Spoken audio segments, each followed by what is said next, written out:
Yang menarik dalam perang Surabaya tersebut itu merupakan elemen-elemen perjuangan tuh dari ulama, dari ya tentara rakyat, baik itu aliansi rakyat yang pribumi yang artinya bukan yang tentara sekalipun itu ikut berjuang. Bahkan yang dari etnis lain, dari ras Tionghoa pun juga ada yang mendirikan TKR Chungking ikut membantu.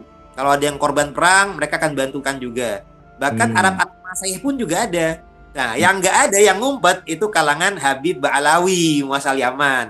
Yang padahal di Surabaya itu mereka banyak itu di sekitaran Ampel, ada Boto Putih, tapi ternyata tidak ikut berkontribusi. Saya menggunakan jas merah ini, merah marun, ini sebagai simbol jangan sekali-kali kita melupakan sejarah, jangan sekali-kali kita meninggalkan sejarah. Jadi sejarah itu bagaikan spion masa lalu, kaca spion, di mana kita suatu ketika di hari ini bisa melihat, mempelajari kejadian di masa lalu. Dan kita harus menjadikan sejarah masa lalu sebagai tolak ukur untuk menyikapi kejadian yang ada di hari ini dan masa depan. Nah, di hari ini kita juga tahu, kita sudah ada perjuangan yang sifatnya ilmiah. Kita membuka tentang kepalsuan nasab Habib Ba'alawi. Itu pun juga bukan karena semata-mata rasis, iri, dengki, tapi sebagai perjuangan mengcounter kezaliman-kezaliman mereka yang dasarnya dari sikap rasis akan nasabnya. Nah, kalau masalah kajian nasabnya itu sudah dikaji oleh saudara-saudara kita, termasuk Kiai Imad, Gus Jazuli dan lain sebagainya. Sekarang kita fokus kepada kezaliman sejarah mereka, sejarah kezaliman para oknum-oknum Habaib Ba'alawi dari masa ke masa untuk menjadi pembelajaran bagi kita. Jelas dari abad 18 di Banten, 19 ternyata mereka juga mendukung Belanda dalam ketika perjuangan Pangeran Diponegoro, kemudian di Banten juga Utsman bin Yahya ini di counter oleh Senawawi dan juga melanjutkan adanya Geger Cilegon sebagai pihak sekutu Belanda ini Utsman bin Yahya. Nah, masa-masa kemudian kita menyangka mereka sudah tidak lagi terlalu sudah tidak lagi mengganggu pribumi. Nah, sampai dengan di abad 20 di ketika tahun 1928 Sumpah Pemuda menginginkan sebagai satu bangsa. Ini perlu diketahui di masa-masa itu pemerintah Hindia Belanda kan membagi pengkastaan. Kalau kelas pertama itu adalah orang-orang Eropa sebagai level kasta tertinggi. Kelas kedua ini orang Cina dan orang Arab Timur Jauh dan orang Timur Tengah ya. Nah, kelas 3 pribumi. Dan pribumi ini biasa disamakan dengan anjing. Biasa oleh pihak penjajah Belanda. Jadi termasuk kalau ada tempat-tempat tertentu suka ada anjing dan pribumi dilarang masuk. Nah, itu kan sangat merendahkan sekali. Nah, mestinya kalau sebagai orang Islam yang sama-sama saudara se-Islam, ini harusnya membantu perjuangan orang pribumi juga yang sama-sama saudara seagama. Nah, ketika Sumpah Pemuda, ini kan bangsa pribumi dari berbagai daerah, dari Jawa, Sunda, Makassar, dan lain sebagainya, itu kan menyampaikan sebagai satu bangsa, berbahasa satu, bangsa Indonesia ya, dengan Sumpah Pemuda. Nyatanya para orang-orang Arab, terutama Ba'alawi, belum tergabung di situ. Nah, bahkan berapa bulan kemudian mereka malah menjaga eksistensi kelas mereka yang lebih tinggi dari pribumi dengan minta disahkannya Robitoh Alawiyah oleh pihak penjajah Hindia Belanda. Jadi pengesahan Robitoh Alawiyah itu pasca Sumpah Pemuda itu malah untuk mengkritalisasi kasta mereka, kelas mereka yang di atas pribumi. Sehingga ketika pihak pribumi menyuarakan Sumpah Pemuda, mereka malah mengesahkan organisasi yang menjaga ras mereka supaya tetap terjaga rasnya. Nah, memang beberapa tahun kemudian ada Sumpah Pemuda Arab selang 5 tahun, tapi itu penggagasnya kan para Masayih, artinya bukan dari kalangan Ba'alawi. Nah, itu termasuk kakeknya Pak Anies Baswedan gitu. Nah, cuman yang menjadi pembahasan kita juga, meskipun sudah ada Sumpah Pemuda Arab yang mestinya tuh kita inginnya menggabungkan para Masayih dan para Ba'alawi ya. Nah, tapi kan semestinya mereka berkomitmen dengan sumpah tersebut. Nah, komitmen itu semestinya dibuktikan di tahun 1945, Mas Rifki. Nah, di tahun 1945, kalau zaman sekarang kan kita sudah mendengarkan klaim-klaim bahwasanya para Ba'alawi turut berjasa, bahkan turut berjasa pendirian NU juga mereka klaim juga. Nah, harusnya ketika 22 Oktober 1945, ketika Syekh Hasyim Asy'ari mengeluarkan resolusi jihad, nah mestinya itu kalau mereka turut berkontribusi dengan adanya NU, harusnya mengikuti resolusi tersebut dong. Nah, resolusi tersebut kan mengkerucut kepada Perang Surabaya yang 10 November 1945 sampai dengan 20 November 1945. Kalaulah benar mereka itu terkait dengan pendirian NU, mereka satu pendukung NU, bahkan turut mendirikan NU, mestinya ada dong oknum tanda kutip Habib Ba'alawi yang ikut berjuang gitu. Ternyata kan tidak. Jadi ketika dalam perjuangan Perang Surabaya yang kita peringati sebagai Hari Pahlawan, nyatanya dari orang Cina pun ikut membantu loh dengan mendirikan TKRI Cuking. Beberapa Arab Masayeh pun juga ikut membantu. Tapi para Habib Ba'alawi Muasalaman tidak ada sama sekali, Mas Rifki. Itulah tanda tanyanya. Artinya klaim mereka bahwasanya mereka berjasa dalam perjuangan kemerdekaan, berjasa dalam pendirian NU, itu semuanya bullshit, Mas Rifki. Itu hoax. Fakta sejarahnya tidak ada satupun yang berjuang, tidak ada yang syahid, tidak ada yang mendukung resolusi jihadnya ulama NU masa itu. Kok tiba-tiba di masa-masa kemudian mereka memutarbalikkan fakta dan sejarah tersebut, Mas Rifki. Di tahun 1960-an mulailah gerakan-gerakan ya sebelumnya sebenarnya sebelum ke 1965 memang di 19 kurun sebelum kemerdekaan kita juga tahu beberapa elemen bangsa kita ada yang sudah bergabung dengan gerakan sosialis komunis.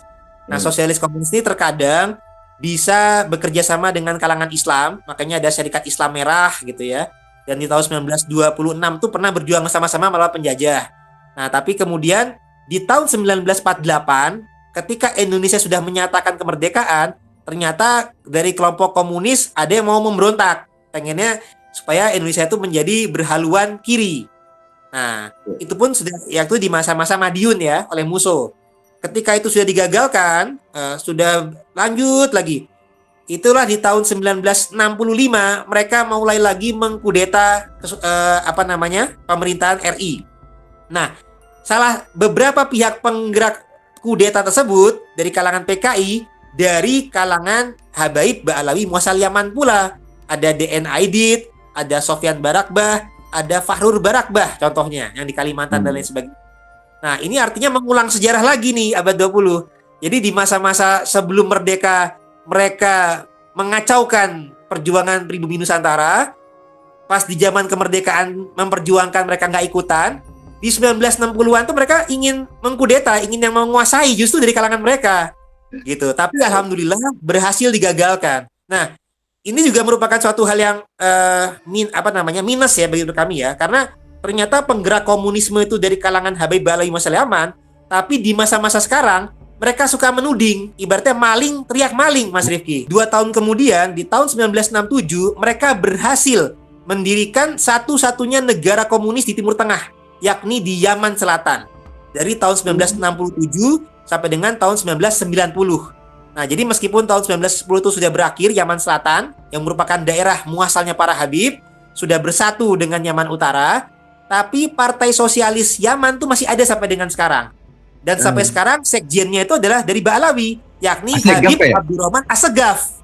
Makanya di masa-masa sekarang mereka menggunakan siasat maling teriak maling.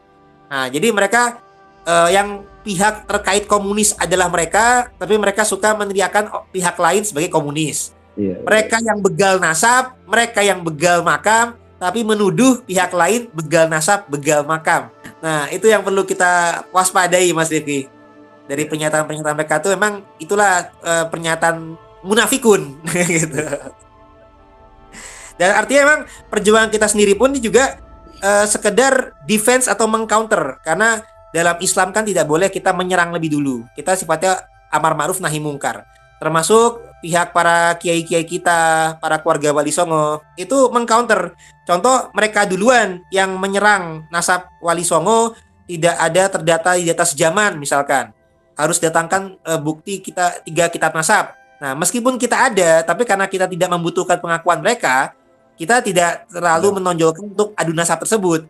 Tapi ternyata setelah dikaji, justru merekalah yang tidak ada data sejamannya, bahkan jeda riwayat 5 abad.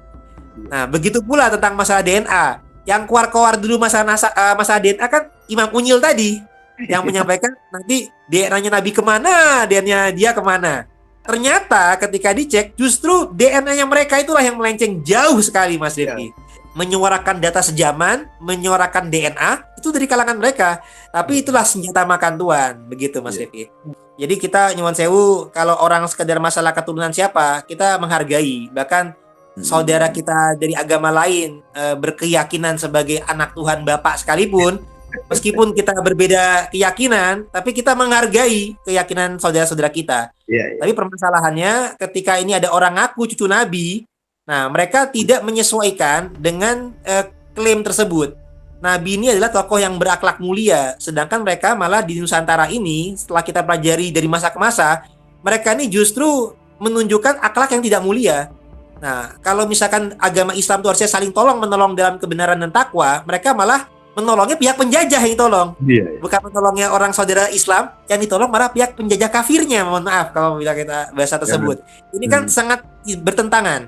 Nah, mereka juga rasis dan sombong dan lain-lain. Nah, yang terkait juga setinggi-tingginya kiai-kiai kita yang mukibin, ulama-ulama kita yang mukibin, itu akan tetap hina. Makanya perjuangan kita itu untuk mengangkat marwah para kiai-kiai kita dan anak bangsa, orang-orang pribumi. Karena sealim apapun para kiai kita, yang mukibin ya, itu tetap saja akan kalah derajatnya dengan satu Habib bodoh yang maksiat. Jadi satu Habib bodoh yang maksiat itu akan mengalahkan kealiman daripada 70 kiai-kiai yang mukibin. Jadi sealim apapun para kiai mukibin kita, bahkan Rois Am PBNU sekalipun atau ketum PBNU, sealim apapun kalian, itu derajat kalian akan tetap direndahkan 70 kali lebih bawah daripada satu Habib bodoh yang maksiat. Nah, ini perlu kita prihatin sebenarnya. Bahkan juga ada yang menyatakan kaki kotornya Habib Ba'alawi yang maksiat, yang bodoh itu lebih utama daripada kepala kiai alim yang bersorban. Itu kan sangat rasis dan merendahkan. Nah, apalagi juga bahkan oleh ketua Robito Alawiyah sendiri, Taufik Assegaf, menyampaikan tuh para kiai itu ya sebagai pengawalnya Habib.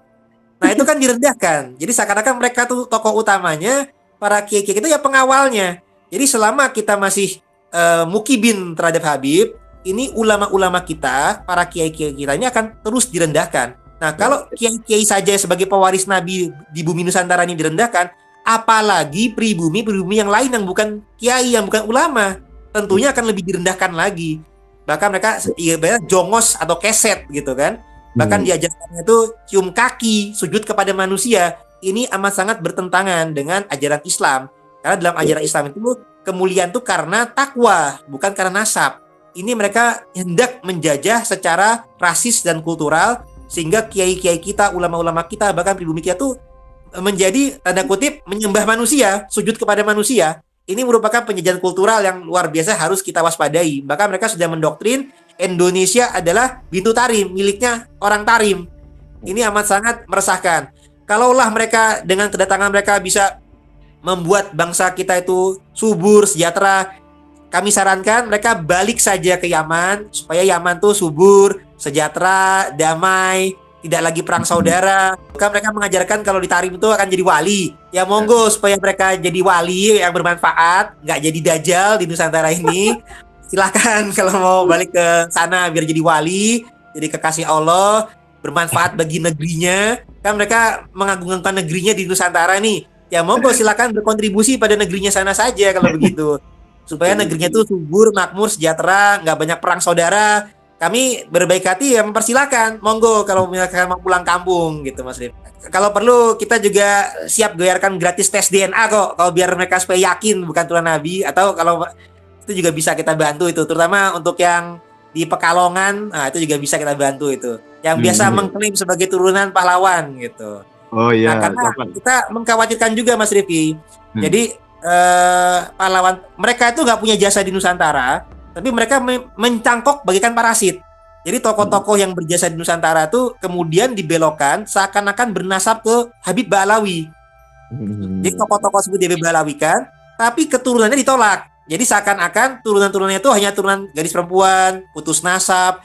Jadi seakan-akan yang memiliki kerabatan dekat tuh para Habib Ba'alawi tersebut dengan para tokoh-tokoh tersebut. Nah, jadi tokoh pahlawan yang dibelokkan tuh ya Pangeran Diponegoro, Sumodin Ningrat, semua para wali songo. Jadi yang berjasa-jasa punya prestasi diaku-aku sebagai kalangan mereka. Sehingga supaya mereka tuh diaku sebagai tokoh yang berjasa. Nah ini nastagfirullah nauzubillah min dzalik, perlu kita waspadai karena mereka mau menjajah dengan cara yang mudah. Jadi kalau bangsa asing dulu menjajah dengan cara perang, mereka mau menjajah dengan cara kultural, doktrinal, spiritual, rasial. Ini tidak bisa dibiarkan. Makanya kita pun juga mengcounternya dengan cara yang ilmiah. Kita bukan dengan cara persekusi kepada mereka, bukan dengan cara caci maki. Kita bukan dengan cara fitnah. Apa-apa yang kita ungkapkan, perjuangan kita ini melalui cara ilmiah dan memperjuangkan kebenaran yang hak untuk melawan yang kebatilan, Mas Rifki. Tapi di masa sekarang ini sebenarnya mengkhawatirkan tuh sebenarnya MUI itu kan sudah memiliki 10 kriteria sesat. Di kalangan gerakan lain, 1 kriteria sesat saja tuh sudah ditindak. Misalkan contohnya Ibu Lia Eden di masa lalu. Itu masuk kriteria itu karena mengakui ada Nabi setelah Nabi Muhammad. Ini yang kami khawatirkan dan publik juga perlu tahu. Para Habib alaihi wasallam ini sudah sampai dengan 5 daripada 10 kriteria sesat. Nah, sayangnya MUI belum bergerak. Nah, cuman saya juga mengharapkan nih ada sih moga-moga ke depannya MUI akan bertindak. Jadi kriteria tersebut tuh ada kesesatan yang sudah masuk dalam kriteria sesat MUI, ada yang belum masuk, Mas Rifki. Nah, kalau yang sudah masuk itu misalkan yang tidak sesuai dengan rukun iman dan juga takfiri. Nah, ini satu paket, Mas Rifki. Karena satu paketnya dua kriteria ini takfiri sama tidak sesuai dengan rukun iman. Jadi dalam pandangan pendukung para Habib, kalau kita nggak percaya dengan Habib itu hukumnya kafir dan murtad. Karena kalau tidak percaya itu nggak bisa dihukumi kafir dan murtad karena percaya kepada Habib bukan rukun iman. Rukun iman itu hanya sampai 6, bukan 7. Dengan percaya dengan Habib sebagai cucu Nabi itu nggak ada. Nah, kalau misalkan kita tuh tidak ada di rukun ke-7, maka kita tidak percaya kepada Habib, bukanlah kafir, bukanlah murtad.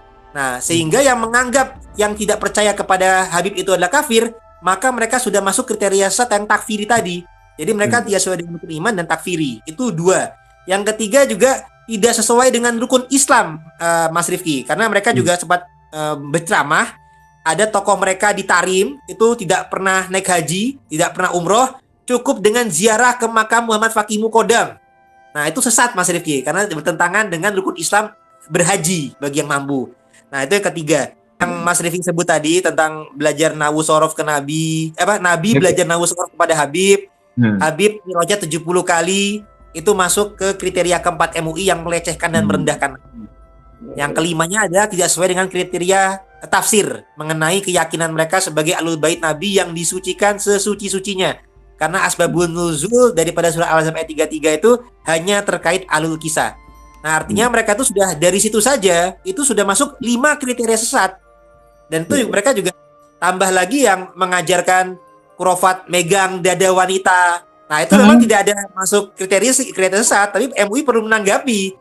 Karena itu adanya dalam kitab, bukan omongan semata dari oknum Habib yang bercanda, tapi itu tercatat dalam kitab mereka. Seorang Habib yang memegang-megang dada wanita yang bukan muhrimnya.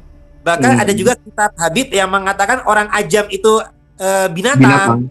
Jadi ada yang sudah masuk kriteria sesat ada 5, yang belum masuk kriteria sesat tadi adalah yang megang dada wanita, anjing tadi, ada lagi khurafat tainya Habib jadi emas, cium kaki sujud kepada manusia. Ini kesesatan-kesesatan khurafat yang meskipun belum masuk kriteria sesat MUI, tapi ini sudah harusnya dilengkapkan dengan 5 yang sudah masuk. Nah, memang pihak MUI sendiri juga menyampaikan insya Allah akan ada musyawarah ke arah sana. Memang kita akui Habib yang alim itu ada, dan Rasulullah juga bersabda, hikmah adalah harta karun yang berceceran bagi kaum mukmin, ambillah dimanapun engkau menemukannya. Nah, tapi kepada Habib yang alim, ya kita hormati keilmuannya saja, yang solehnya saja, tapi bukan karena nasabnya.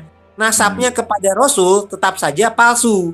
Kita tidak bisa lagi menggunakan prasangka, karena zaman dulu bukti belum ketemu, kita masih bisa pakai praduga tak bersalah. Kalau kini kan bukti sudah ketemu, data primer sejaman sudah ada, data genetik sudah ada, maka kita sudah tidak bisa lagi menggunakan prasangka. Kalaupun tetap hormat kepada Habib yang baik, yang soleh, yang alim, monggo, ambil hikmahnya monggo. Tapi kita tidak bisa lagi menganggap mereka turunan Nabi dan takut kualat. Karena Rasulullah juga telah bersabda, andai Fatimah putriku mencuri, akan kupotong tangannya. Jadi kalau ada Habib yang salah, ya harus kita tindak. Karena keturunan Rasulullah yang asli saja, generasi pertama saja, andai kata salah harus ditegakkan keadilan, apalagi ribuan tahun kemudian, yang ngaku-ngaku cucu Nabi berbuat salah, kita nggak boleh takut kualat. Kita Iya. harus menemukan keadilan tersebut, Mas Rifki.